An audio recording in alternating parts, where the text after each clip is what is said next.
The principle of leaving no one behind is definitely one that FIDA subscribes to as an organization. So speaking about the barriers, as we have been asked to share, our compounded experience through the years has shown that the key barriers to accessing justice are physical, social, and economic. While these barriers affect both vulnerable women and men, they do affect women differently because of the different layers of vulnerability that women experience. The elements of access to justice and an enabling legal environment must be both present for access to justice to become a lived reality for the women that we serve. The pandemic amplified the already existing gender inequalities and has threatened the gains that we've already been, proud to have been associated with. It has definitely put a dent in that progress.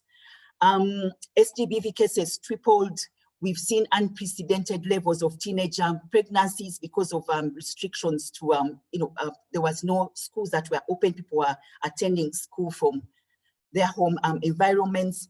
And this has already found, this found an already fragile and inadequate response mechanism. So it has put a strain on the service provision, both at state and even on us as service providers.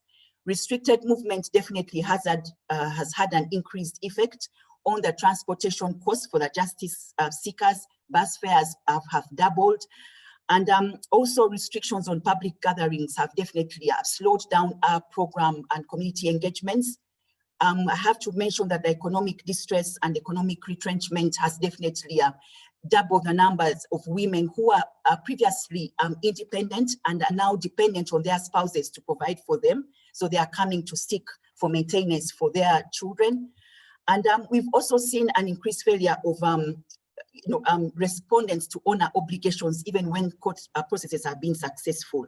So lastly, while we rely on online platforms and online legal advice, the prohibitive taxes on data, the minimal data coverage across the country, and the general inability to access these platforms has further widened the gender digital divide.